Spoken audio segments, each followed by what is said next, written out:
Hi, my name is Aletha Solter.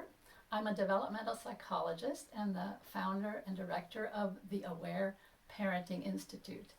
And I'm going to demonstrate something that I call the broken cookie phenomenon. And this is a typical behavior of young children that is often greatly misunderstood.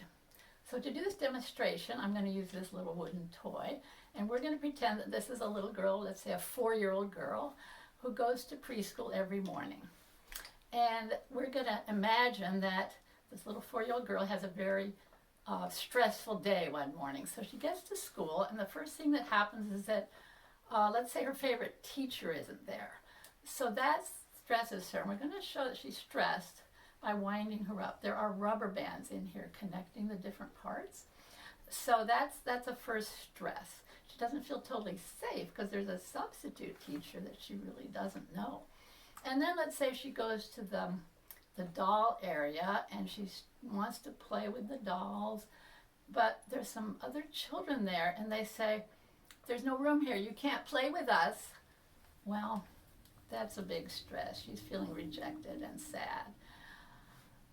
And then she goes to the block area and she builds a beautiful tower with blocks and she's very proud of it. But then some kind of wild children run by and the tower accidentally gets knocked over. So this is another big stress for her, right?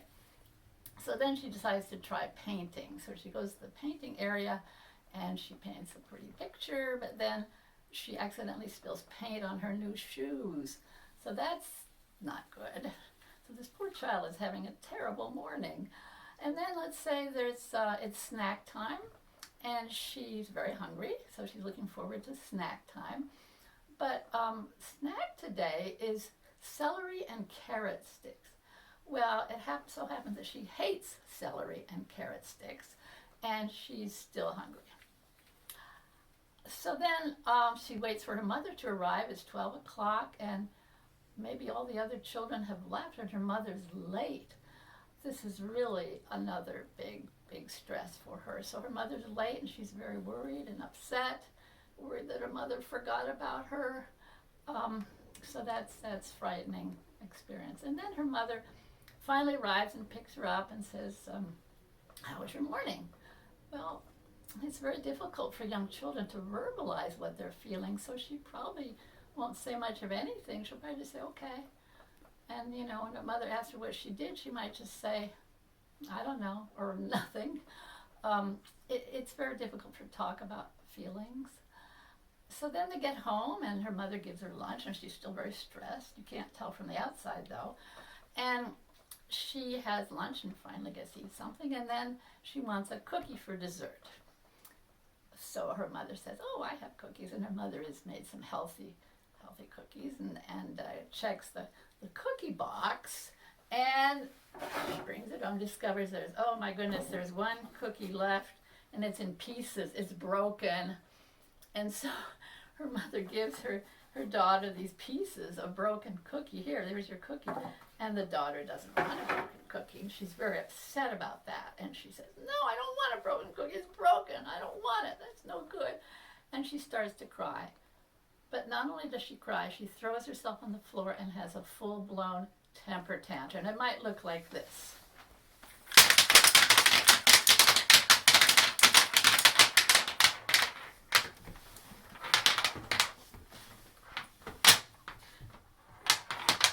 So that's a temper tantrum, although it probably lasted longer than just a few seconds. And she's very relaxed afterwards. She's probably not upset with the cookie anymore. She may eat it, or maybe she didn't even want it. So children make use of pretexts like these to cry, to release a buildup of stress and tensions. And that's what I call the broken cookie phenomenon. It's so easy to understand these behaviors. We often fail to understand the amount of stress in children's lives, and then we fail to understand how they release stress, how they relax their bodies and restore the body's homeostasis through crying and raging. So if you want to know more about this approach and the broken cookie phenomenon and crying and raging in children, I've written several books. The one that particularly talks about this is called Tears and Tantrums, What to Do When Babies and Children Cry. And you can also find more information on my website. It's the Aware Parenting Institute, and it's www.awareparenting.com. Thanks for watching.